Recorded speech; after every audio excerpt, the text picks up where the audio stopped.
Ciao a tutti gli amici di mattoscacco.com e benvenuti in questa nuova video lezione. Oggi visioniamo una partita commentata tratta da questo fantastico libro in inglese, ma ovviamente la commenteremo in italiano, giocata fra due grandissimi giocatori. Col bianco abbiamo il grande Nakamura, attualmente con 2769 punti elo, e con il nero Shabalov con 2570 punti elo. Quindi è una gara fra titani, sono due grandi maestri, ma che comunque si differenziano di 200 punti a favore del bianco. Questa partita è molto interessante perché vedremo come magari si parte con un'apertura e si può sfociare in un'altra.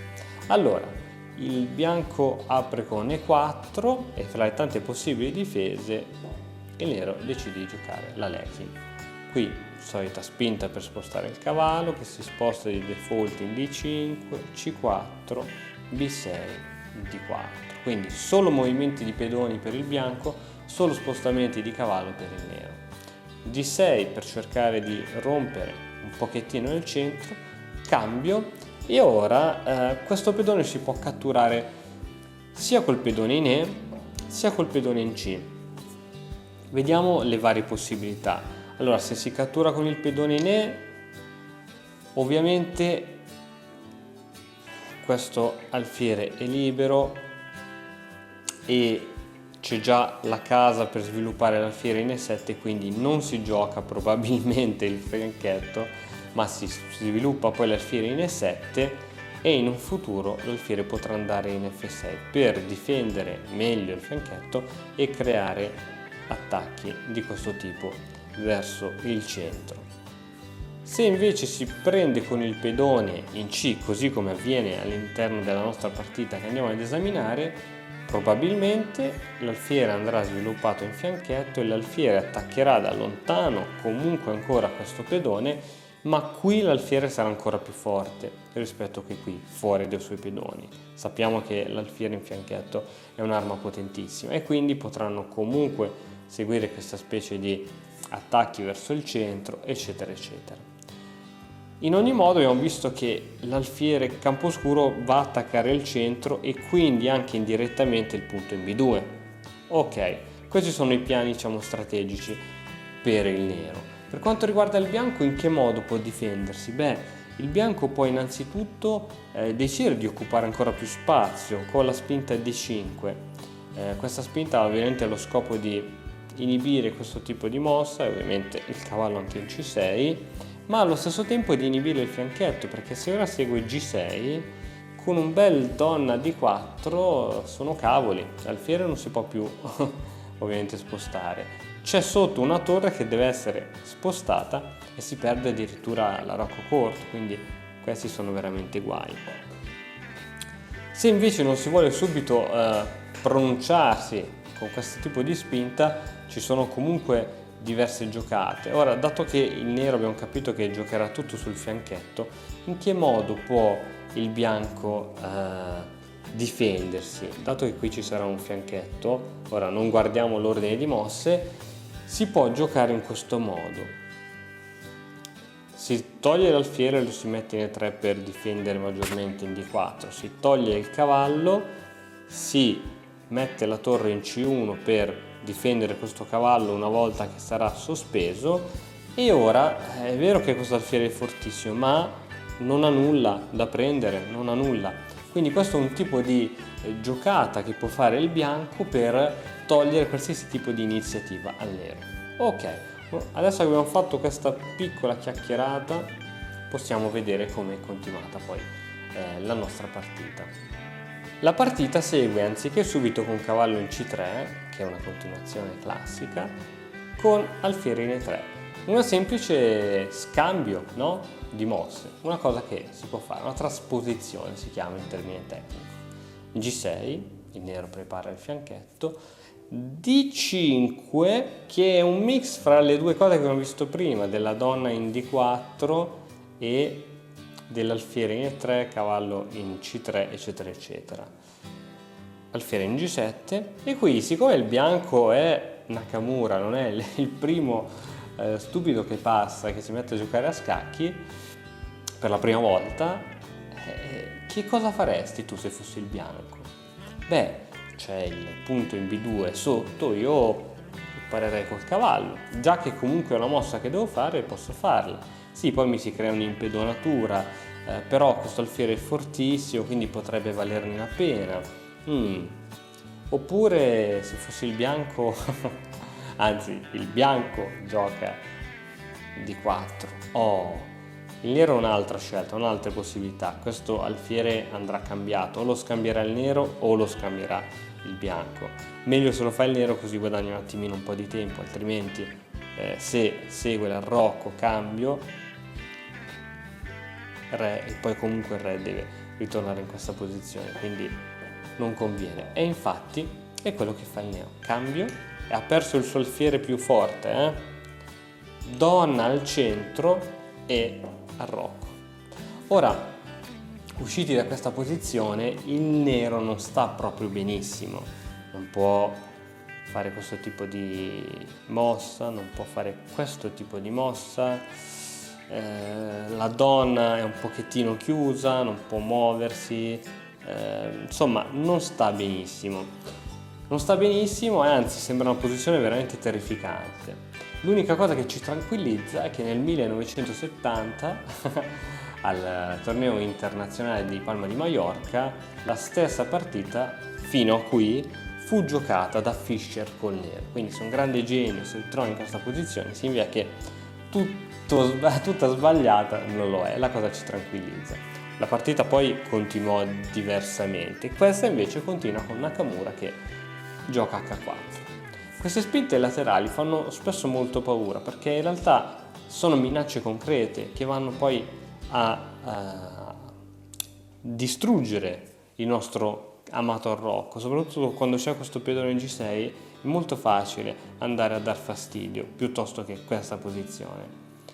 E qui la cosa che non bisogna fare, che soprattutto a volte ci viene nel gioco veloce, è quella di dare troppa importanza e assecondare il gioco che sta facendo il bianco. Ah cavoli, ora sta attaccando l'arrocco, devo fare qualcosa per evitare l'avanzata, devo spingere, devo muovere, e perdiamo un sacco di mosse in una difesa che probabilmente crollerà lo stesso. Quindi qual è la regola principale di quando ci sono delle spinte ai lati? La regola dice che quando ci sono delle spinte ai lati, queste devono essere contro ribattute da delle spinte al centro, ed è proprio quello che fa il nero.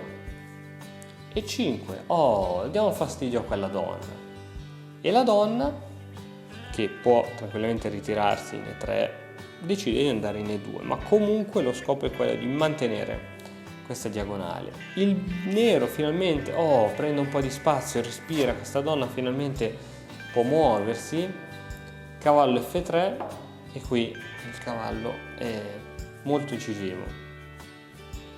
Donna in F6 per mantenere meglio la situazione e soprattutto per liberarla dalla casa di partenza e cercare di rendere questa ottava traversa un po' libera. Cavallo in C3, finalmente il bianco inizia a sviluppare il suo schieramento, e cavallo C3 è insidioso perché può andare in B5, puntare qui, quindi il nero comunque vede questa possibilità e gioca cavallo A6, così togliamo ogni possibilità al bianco di entrare qui, e comunque da A6 si può andare in una buona posizione per il cavallo. Quindi ok, siamo a cavallo A6, donna H6. Vediamo se il bianco, anziché giocare questa mossa, giocava subito H5. Come si giocava qui?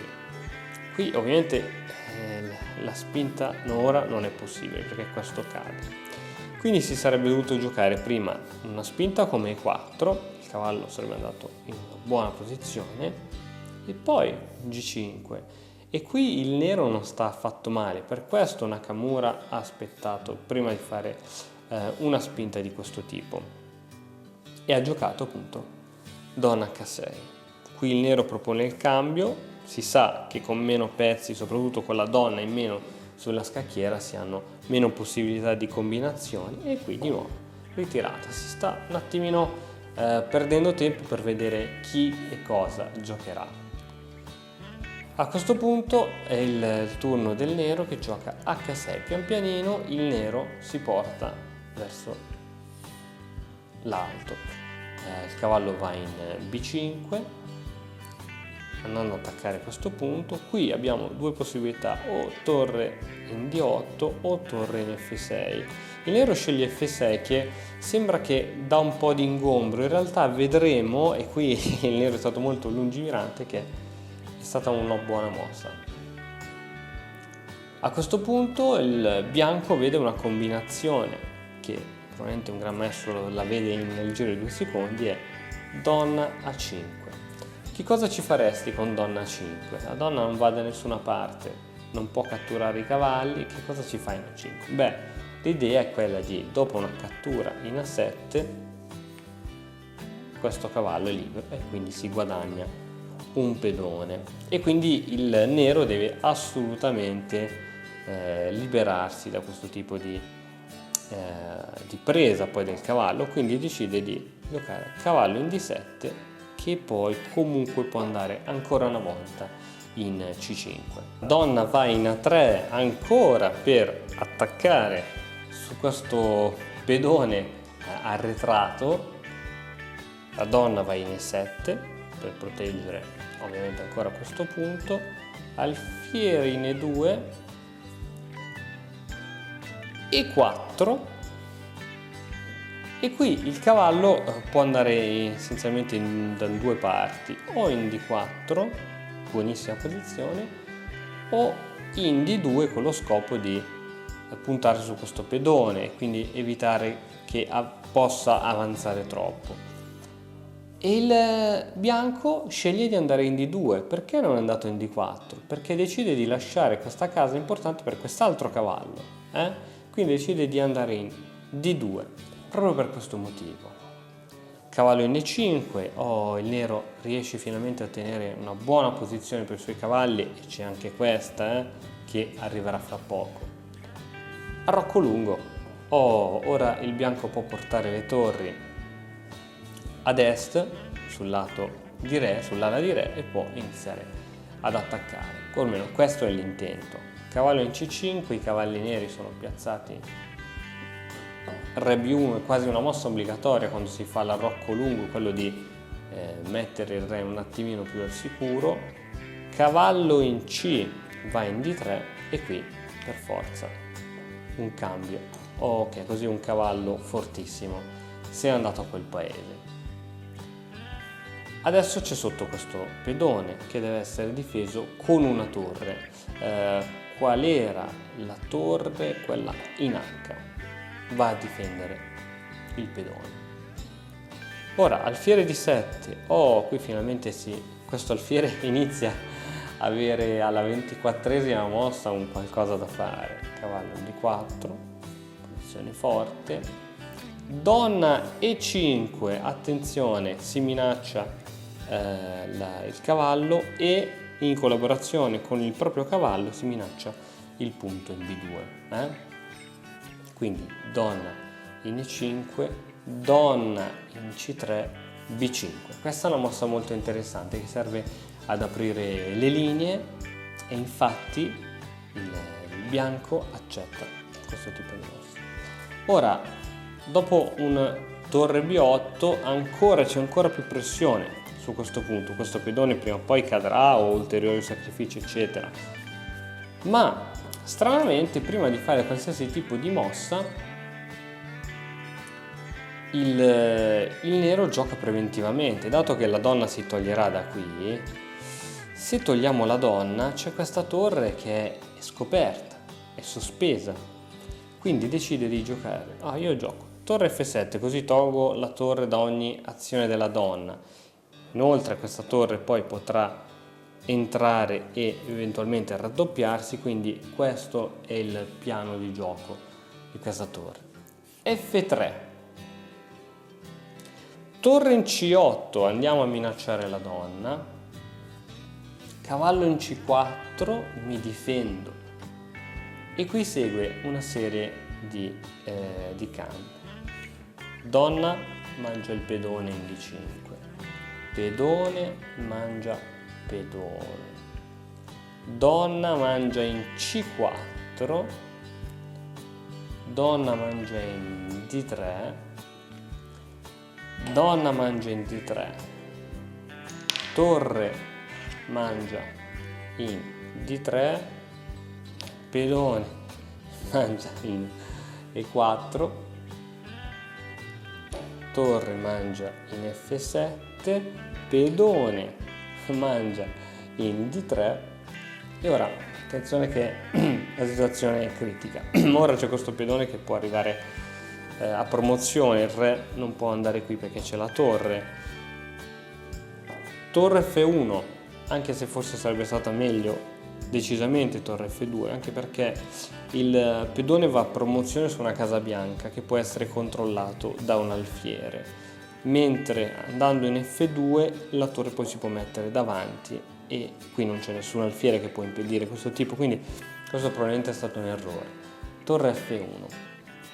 A questo punto torre in C4 e pian piano il bianco inizia a perdere posizione. Qui decide di giocare torre C6, scusate, dopo cavallo in C6 segue D2, qui si prova un po' il tutto per tutto, cavallo in E7, G7, torre in D1, re in F7, B3, torre C1, siamo costretti a cambiare tutto e ovviamente qui la partita finisce.